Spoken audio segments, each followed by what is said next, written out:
This lesson is on using radio buttons on an HTML form and processing them with PHP. So let's take a look. I've got my first name field, just as before, but below that, I've labeled an employee type with these radio buttons. See these little circular buttons here? Now, the unique characteristic of a radio button is that only one in a radio button group can be selected at a time. If I click part-time, full-time is automatically deselected. Back to full-time, and again, part-time then would be automatically deselected. So if I had 3 or 4 buttons here in this group, only one could be selected at a time. That's what makes something a radio button. So let's go ahead and try this out. Put my name in again, Steve. Will start me out as a full-timer. Click the submit button, Steve, and your employment type is full-time.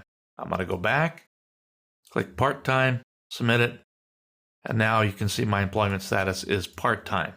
Let's go look at the code, the form first and then the PHP code. So here we have the usual hit list, the form tag, the first name field, and now the label employee type. Now I've got a new input type here. Notice it's type equals radio, and that's how you specify a radio button. You just say type equals radio. I gave it a name, E-type for employee type, and then I gave it a value. The first one I gave a value called full-time.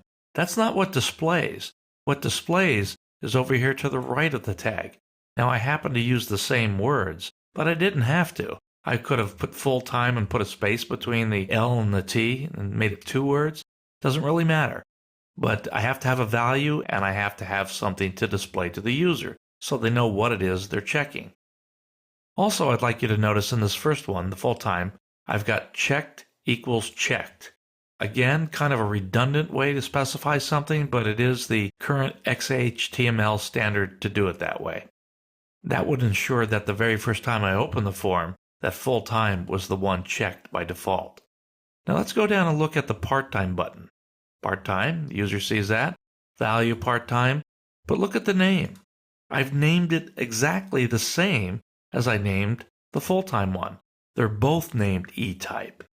Not only is that something I chose to do, it's something I had to do if I wanted to get that behavior where only one could be selected at a time. That's the way you enforce 2 radio buttons being together in a radio button group.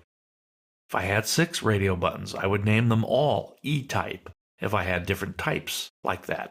Now, if I had 2 sets of radio button groups on a window, I would give the next set a different name, but all the buttons in that group would have exactly the same name.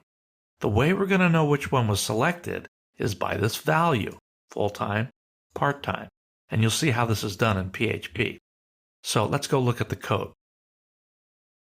Down here in the PHP block, the normal thing, I get the first name, and now I get the E-type using the $post, just as we've done in the past, and I just store it in a variable. PHP is smart enough to know to bring back the value for the radio button selected when you do it this way with the $post.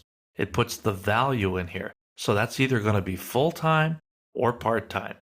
So the print statements, just like you've seen in the past, first name, your employment type is, and then I'm printing the E-type field.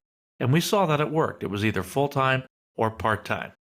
The styles are pretty much just the same as we had before, same file that we were using before, the basic 2 CSS.